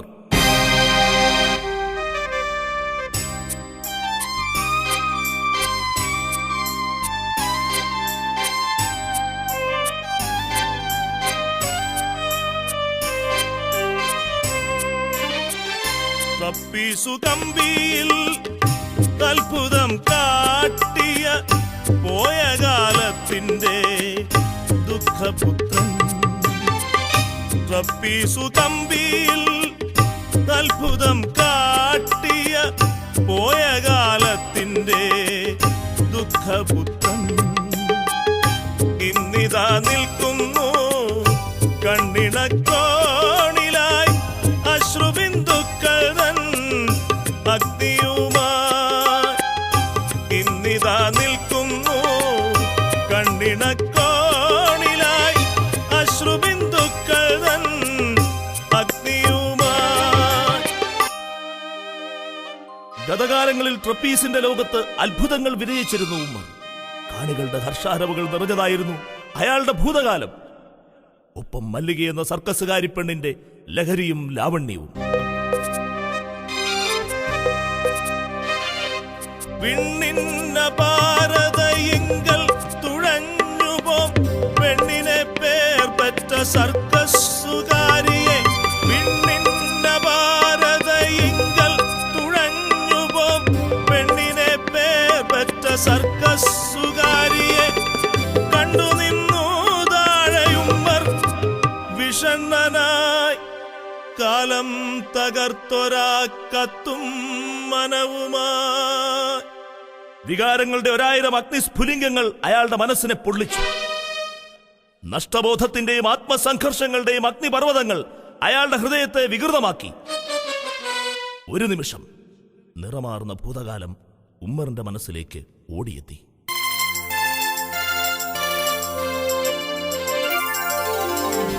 ഉമ്മർ ഓർമ്മിച്ചു പോയി പണ്ടുതൻ ചാരത്ത് ഉന്മാദ ചിത്തയായി അവൾ നിന്ന നാളുകൾ.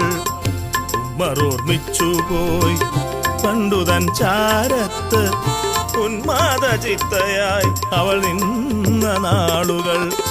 ട്രപ്പീസിലാ കൊച്ചു പെണ്ണിനോടൊത്തവൻ അത്ഭുത രംഗങ്ങൾ സൃഷ്ടിച്ച നാളുകൾ. ദാഹം വിതുമ്പും കരളിലെ താമര താലത്തിൽ നെയ്ത്തിരി കത്തിച്ച നാളുകൾ. ആകാശത്തിന്റെ അപാരതകളിലേക്ക് പറന്നുയർന്നിരുന്ന മല്ലിക അവളായിരുന്നു തന്റെ ജീവിതത്തിന്റെ സർവസ്വവും. തന്റെ സ്വകാര്യ സ്വപ്നങ്ങളിലെ കളിക്കൂട്ടുകാരി, തന്നോടൊപ്പം കയ്യും നെയ്യും ചേർന്ന് ട്രപ്പീസാടിയവൾ, ഒരിക്കലും തനിക്ക് നഷ്ടപ്പെടില്ലെന്ന് താൻ കരുതിയ സ്വപ്ന സുന്ദരി. പണ്ടു പറന്നു പറന്നു തൻ പൂത്ത കൈത്തണ്ടിൽ തളർന്ന് മയങ്ങിയ മല്ലിക. പണ്ടു പറന്നു പറന്നു തൻ പൂത്ത കൈത്തണ്ടിൽ തളർന്ന് മയങ്ങിയ മല്ലിക. പക്ഷെ ഇന്നവൾ തനിക്ക് അന്യായി തീർന്നിരിക്കുന്നു. പണ്ടു പറന്നു പറന്നു തൻ പൂത്ത കൈത്തണ്ടിൽ തളർന്ന് മയങ്ങിയ മല്ലിക. ഇന്നൊരന്തോണി തൻ കൈവലയങ്ങളിൽ മന്ദഹസിക്കുന്നു മായാമരാളിക. അവൾ മാറിപ്പോയിരിക്കുന്നു, ഒത്തിരി മാറിപ്പോയിരിക്കുന്നു. ഇന്നവൾക്കെല്ലാം അന്തോണിയാണ്.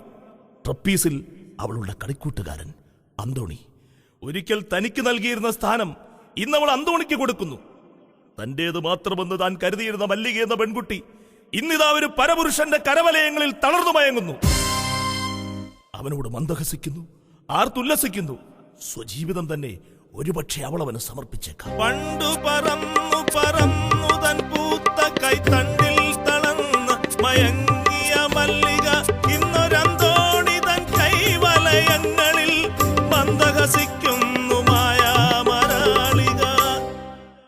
മല്ലികയെ തന്നിൽ നിന്ന് അകറ്റിയത് എന്തായിരിക്കാം? പരിശുദ്ധമായ സ്നേഹമല്ലേ താൻ അവൾക്ക് കൊടുത്തത്? വാക്കിലോ നോക്കിലോ അവളെ മുറിപ്പെടുത്തിയിട്ടില്ലല്ലോ. ആടയും ആഭരണങ്ങളും വാങ്ങിക്കൊടുത്തില്ലേ അവൾ ആവശ്യപ്പെടാതെ തന്നെ? പക്ഷേ ഇന്നവൾ തനിക്ക് മുഖം തരുന്നില്ല, തന്നോടൊരു വാക്ക് ഉരിയാടുന്നില്ല. എന്തായിരിക്കാം കാരണം?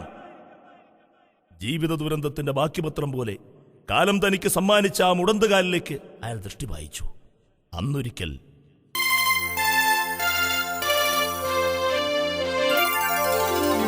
ട്രപ്പീസിലന്നയാൾ ആ കിളിപ്പെണ്ണിനെ ചെന്നു പിടിക്കുവാൻ ചേലിൽ കുതിക്കവേ.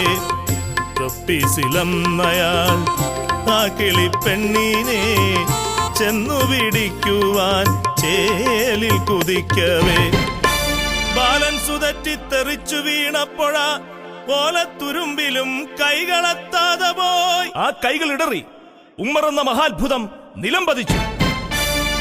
സർക്കസ് പന്തലിൽ അത്ഭുതം കാണിച്ച ശക്തി തകർന്നുപോയി തന്നിലാ വീഴ്ചയിൽ. ഉമ്മർ ഇന്ന് ഏകനായിരിക്കാൻ അയാൾ ആഗ്രഹിച്ചു.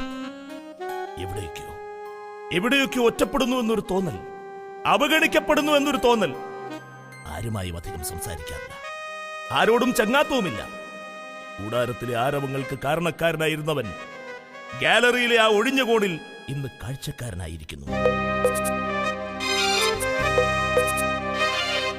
വിണ്ണിന്ന ഭാരതയിങ്കൽ തുഴഞ്ഞുപോ പെണ്ണിനെ പേർ പെറ്റ സർക്കസുകാരിയെ. വിണ്ണിന്ന ഭാരതയിങ്കൽ തുഴഞ്ഞുപോ പെണ്ണിനെ പേർ പെറ്റ സർക്കസുകാരിയെ കണ്ടു നിന്നു താഴെയുമ്മർ വിഷണ്ണനായി. കാലം തകർത്തൊരാ കത്തും മനവുമായി. ഉമ്മറിന്റെ മനസ്സിലേക്ക് പ്രതികാരത്തിന്റെ വർഷമേഘങ്ങൾ പെയ്തിറങ്ങി. മല്ലിക, അവൾ തന്നെ വഞ്ചിച്ചിരിക്കുന്നു. അനശ്വര പ്രേമത്തിന്റെ പളുങ്കുപാത്രം തകർത്തെറിഞ്ഞ് കടന്നുപോയവൾ, അന്തോണിയുടെ അംഗലാവണ്യത്തിനു മുമ്പിൽ തന്റെ അംഗവൈകല്യത്തിന് അയിത്തം കൽപ്പിച്ചവൾ. പ്രിയമുള്ളവരെ, സ്ത്രീ അവൾ ഇന്നും പുരുഷനൊരു സമസ്യയാണ്, ഒരിക്കലും പൂരിപ്പിക്കാനാവാത്ത അനന്തമായ സമസ്യ. സ്ത്രീകൾക്ക് നല്ല ഭക്ഷണം കൊടുക്കാം, വസ്ത്രവും കൊടുക്കാം, വീടും ആഭരണങ്ങളും ഒക്കെ വാങ്ങിക്കൊടുക്കാം. എന്നാൽ ഹൃദയമോ ഹൃദയ രഹസ്യങ്ങളോ കൊടുക്കരുത് എന്ന് ഹിതോപദേശത്തിൽ പറയുന്നു. പുഞ്ചിരിക്കുമ്പോൾ മാലാഖയും പൊട്ടിച്ചിരിക്കുമ്പോൾ പിശാചുമാണ് സ്ത്രീ എന്ന് കബീർ, വിശ്വസാഹിത്യകാരനായ ബർണാഡ് ഷാ പറഞ്ഞിട്ടുണ്ട്. പുഞ്ചിരി തൂകുന്ന മാലാഖയാണവൾ, പുഞ്ചിരി തൂകുന്ന മാലാഖയാണവൾ, പിന്നിലെ അപ്സര കന്യകയാണവൾ. എന്നാൽ അവളുടെ ഹൃത്തം ചെകുത്താന്റെ, എന്നാൽ അവളുടെ ഹൃത്തം ചെകുത്താന്റെ വൈകൃതമാർന്നൊരാ സങ്കേതമാണുപോൽ. എന്നാൽ അവളുടെ ഹൃത്തം ചെകുത്താന്റെ വൈകൃതമാർന്നൊരാ സങ്കേതമാണുപോൽ. ഇല്ല, ഇത് നടക്കില്ല, ഞാനിത് അനുവദിക്കില്ല. മല്ലിക, എന്റേത് മാത്രമായ മല്ലിക, അവൾ ആ പീറച്ചെറുക്കനോടൊപ്പം ജീവിതം പങ്കിടാൻ ഞാൻ അവളെ അനുവദിക്കില്ല. ഉൾക്കടം വിണ്ടുപോയി ഉമ്മറും ഇക്കളി മേലാൽ അനുവദിക്കില്ല ഞാൻ. പക്ഷേ അവൾ ട്രപ്പീസാടരുത് എന്ന് പറയാൻ താനാരാണ്? അവളുമായുള്ള ബന്ധം എന്താണ്? എല്ലാ ബന്ധനങ്ങളും അറ്റുപോയതല്ലേ? കരുത്തനായൊരുവൻ കൂടെയുള്ളപ്പോ വേണ്ട, തന്റെ അപേക്ഷ അവൾ നിരാകരിക്കും, തന്നെ പരിഹസിക്കും. അത് കണ്ടു നിൽക്കാനുള്ള കരുത്തില്ല. അയാൾ പലതും ചിന്തിച്ചു. അവസാനം ഉറച്ച തീരുമാനത്തിലെത്തി. ഞൊണ്ടിത്തിരിഞ്ഞു നടന്നുപോയുമ്മർ കൈത്തണ്ടുകൾ വീശി പ്രതികാരമൂർത്തിയായി. അയാൾ നടന്നു. നേരെ പോയത് കമ്പനി മാനേജറുടെ അടുക്കലേക്കായിരുന്നു. ഉമ്മറിനെ കണ്ട മാനേജർ അത്ഭുതപ്പെട്ടു. സാധാരണയായി കളി നടക്കുമ്പോൾ ഉമ്മർ തന്റെ അടുത്തേക്ക് വരാറില്ല. പ്രത്യേകിച്ചും അപകടത്തിന് ശേഷം അയാൾ തനിക്ക് മുഖം തന്നിട്ടേയില്ല. അല്ല, ഉമ്മർ എന്താ ഈ അസമയത്ത്? ഉത്തരമില്ല. എന്താണ് ഉമ്മർ? എന്താ മുഖത്തൊരു വല്ലായ്മ? ഉത്തരം പകരമൊരു ചോദ്യമായിരുന്നു. മാനേജരോട് അയാൾ ചോദിച്ചു, ഞാനിനി മാറി നിൽക്കട്ടെ കുറച്ചു നാളെങ്കിലും? ഈ മുടന്തൻ കാലുമായി എനിക്കിനി വയ്യ സാർ. ദയവ് തോന്നി എന്നെ പിരിഞ്ഞു പോകാൻ അനുവദിക്കണം. എനിക്കിനി വയ്യ സാർ. റബ്ബീസുവേലയ്ക്ക് അശക്തനാണിന്നു ഞാൻ, ഇപ്പരാധീനൻ പിരിഞ്ഞു പോകട്ടെയോ? എന്റെ അപേക്ഷയാണ്. ഈ മുടന്തൻ കാലുമായി ഇനി വയ്യ, എനിക്ക് തുടരാനാവില്ല. റബ്ബീസ് കമ്പുകൾ ഇന്നെന്നെ ഭയപ്പെടുത്തുന്നു. ഇവിടുത്തെ മ്യൂകൾ ശബ്ദം എന്നിൽ മടുപ്പുളവാക്കുന്നു. എനിക്ക് ആരുമില്ല സാർ. ഈ കൂടാരത്തിലെ ആൾക്കൂട്ടത്തിനിടയിൽ ഞാൻ ഏകനാണ്. എല്ലാം നഷ്ടപ്പെട്ടു. ഇനി വയ്യ. എന്നെ പിരിഞ്ഞു പോകാൻ അനുവദിക്കണം സാർ. കമ്പനി മാനേജർ പുഞ്ചിരിച്ചു. ഉമറിനെ അയാൾ ശരിക്കും മനസ്സിലാക്കിയിരുന്നു. എന്താ ഉമർ, എന്താ ഇത്? കൊച്ചുകുട്ടികളെ പോലെ നീ ഇങ്ങനെ ഒരു തൊട്ടാവാടിയായാലോ? ട്രപ്പീസ് വേണ്ടെങ്കിൽ വേണ്ട. നോക്ക്, ഇങ്ങോട്ട് നോക്ക്. കത്തിയേറുമർ മറന്നുവോ? അത് മറന്നിട്ടില്ലല്ലോ. നാളെ മുതൽ നിർത്തിവെച്ചിരുന്ന കളി നമ്മൾ വീണ്ടും ആരംഭിക്കുന്നു. എന്താണെന്നല്ലേ? ഉമ്മറിന്റെ കത്തിയേർ. കത്തിയേറുമർ മറന്നുവോ? കത്തിയേറുമർ മറന്നുവോ? കൈകൾക്ക് ശക്തി നശിച്ചാലും ഉന്നം പിഴയ്ക്കുമോ? ഉമ്മർ, നീ മിടുക്കനാണ്. നീ തളരാൻ പാടില്ല. നീയാണ് ഈ സർക്കസ് കമ്പനിയുടെ അഭിമാനം.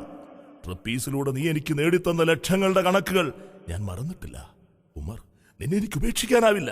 നീ ഈ കൂടാരം വിട്ട് പോകരുത്. കത്തിയേറുമർ മറന്നുവോ?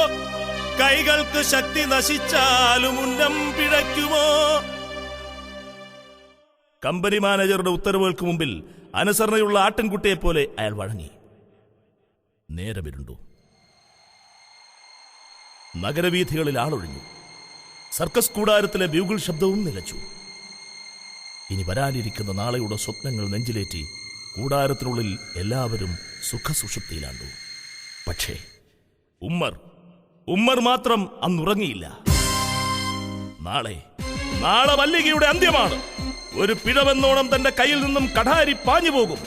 അതവളുടെ നെഞ്ചിലേക്ക് തുളച്ചു കയറും. തന്റെ മോഹങ്ങളെ തല്ലിക്കെടുത്തിയ പച്ച പരിഷ്കാരി കഠാരമുനയിൽ അവൾ പിടയുമ്പോൾ അത് കണ്ട് താൻ പൊട്ടിച്ചിരിക്കും. പിറ്റേന്ന് നേരം വെളുത്തു. വിളറി വെളുത്ത മുഖവുമായി കിഴക്കേ ചക്രവാളത്തിൽ സൂര്യബിംബം തലയുയർത്തി. അന്നും പതിവ് പോലെ സർക്കസ് കൂടാരത്തിൽ ബ്യൂഗിൾ ശബ്ദിച്ചു. പക്ഷെ അന്ന് പതിവ് തെറ്റി. ആദ്യയിനം കത്തിയേറായിരുന്നു. ഉമ്മറിന്റെ കത്തിയേർ. എന്തോ ചിന്തിച്ചുറച്ച പോലെ ഉമ്മർ വേദിയിലേക്ക് കടന്നു വന്നു. വായ്ത്തല രാഗിത്തേച്ച് മിനുക്കിയ കത്തികൾ ഉമ്മറിന് വേണ്ടി കാത്തിരിക്കുന്നു. അതിലൊന്നയാൾ തന്റെ കൈപ്പിടിയിൽ ഒതുക്കി. തള്ളവിരലിൽ പോറി നോക്കി. കൊള്ളാം, നല്ല മൂർച്ചയുള്ള കത്തികൾ. മല്ലികയുടെ മാറ് പിളർക്കാൻ പോകുന്ന കത്തികൾ.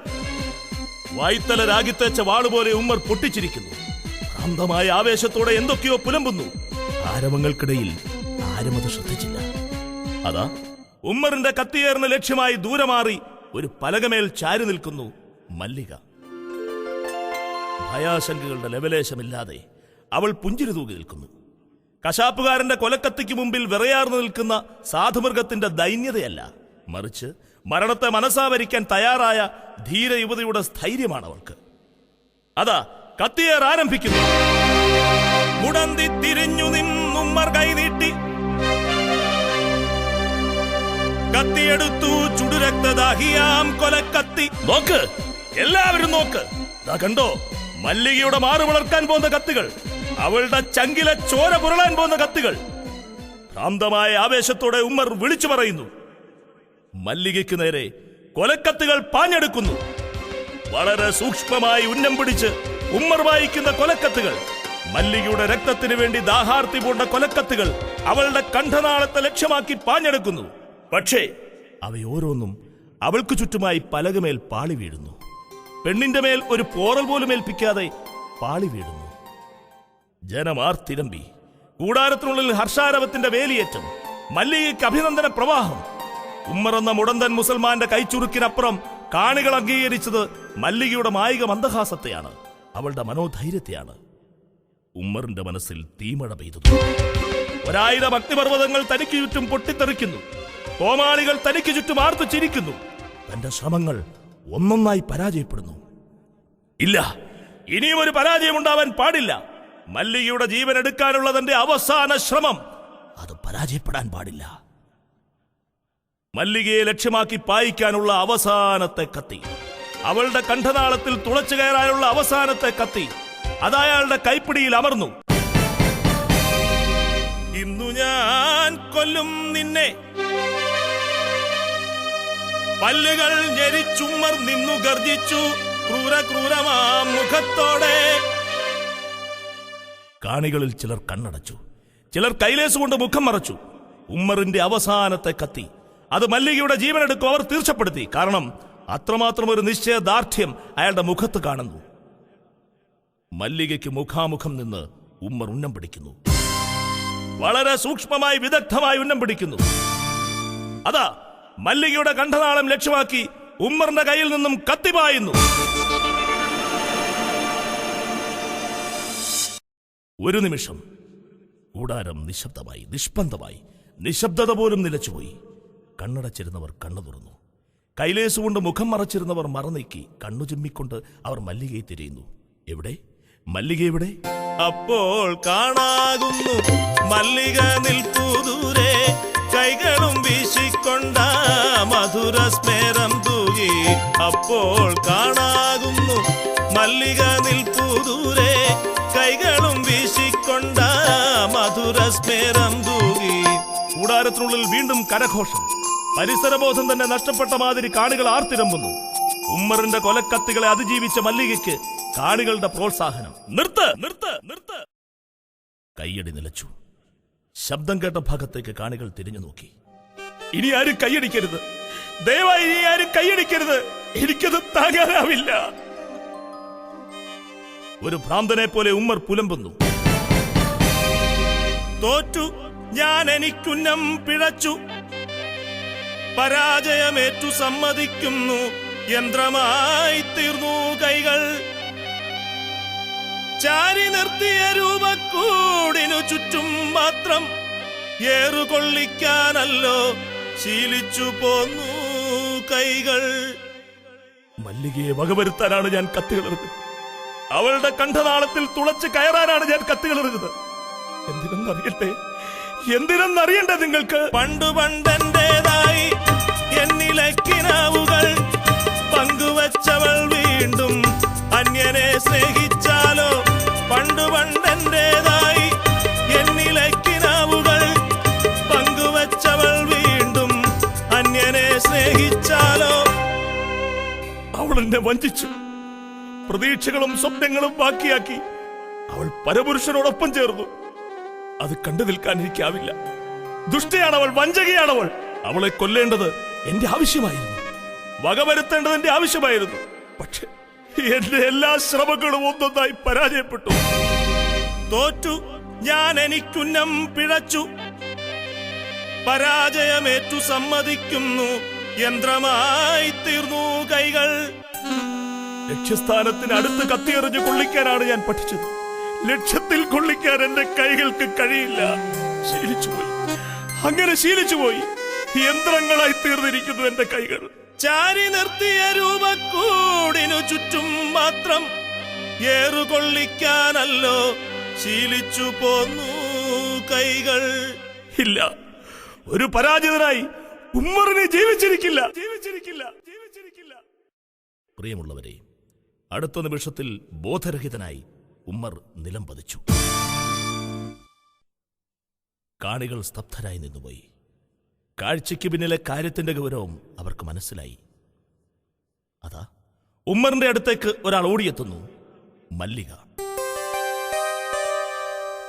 ഉമ്മറിന്റെ ശിരസ് അവൾ മടിയിൽ താങ്ങി. അവളുടെ കണ്ണിൽ നിന്നും രണ്ടു തുള്ളി കണ്ണുനീർ ഉമ്മറിന്റെ മുഖത്തേക്ക് പതിച്ചു. അയാൾ മെല്ലെ കണ്ണു തുറന്നു. ഉമ്മർ, നീ എന്താ പറഞ്ഞത്? ഞാൻ നിന്നെ വഞ്ചിച്ചെന്നു, നിന്നെ ഞാൻ ഉപേക്ഷിച്ചെന്നു. നോക്ക്, ഇങ്ങോട്ട് നോക്ക്. ട്രപ്പീസ് കമ്പിയിൽ നെയ്യോട് മെയ് ചേർന്ന് ആടാനല്ലേ നാം പഠിച്ചിട്ടുള്ളത്? കത്തികൾ ചീറിപ്പാഞ്ഞു വരുമ്പോൾ പുഞ്ചിരിക്കാനല്ലേ നാം പഠിച്ചിട്ടുള്ളത്? ഇതെല്ലാം എനിക്ക് പഠിപ്പിച്ചു തന്ന ഉമ്മർ തന്നെ എന്നെ തെറ്റിദ്ധരിക്കുകയാണോ? നോക്ക് ഉമ്മർ, നീ എന്റെ ജീവനാണ്. നീയില്ലാതെ ഒരു ജീവിതം എനിക്കില്ല. പ്രാണനാണെനിക്കുമ്മർ, മറ്റാരാണെനിക്കൊരാൾ. ജീവിച്ചു തീരും വരെ സ്നേഹിച്ചു പോകും നമ്മൾ. പ്രാണനാണെനിക്കുമ്മർ, മറ്റാരാണെനിക്കൊരാൾ. ജീവിച്ചു തീരും വരെ സ്നേഹിച്ചു പോകും നമ്മൾ. ആ കണ്ണുകൾ പരസ്പരം ഇടഞ്ഞു, ചുണ്ടുകൾ അമർന്നു. കണ്ടുനിന്നവർ കണ്ണീർ വാർത്തു, കാണാത്തവർ ആ കഥ കേട്ടുകരഞ്ഞു. വീണ്ടും നാട്ടുംപുറങ്ങളിൽ, നഗരപ്രാന്തങ്ങളിൽ സർക്കസ് കൂടാരങ്ങൾ ഉയരുന്നു. മോഹങ്ങളും മോഹഭംഗങ്ങളുമൊക്കെയായി കുറേയേറെ മനുഷ്യ ജീവിതങ്ങൾ അതിനുള്ളിൽ കാലം കഴിക്കുന്നു.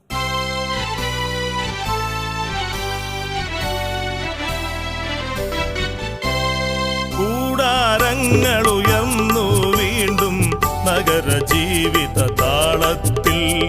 കൂടാരങ്ങളുയർന്നു വീണ്ടും നഗര ജീവിത താളത്തിൽ. വിഷപ്പടക്കാൻ വിശ്വമഹോന്നത വിജയം നേടി മരിക്കാൻ. വിഷപ്പടക്കാൻ വിശ്വമഹോ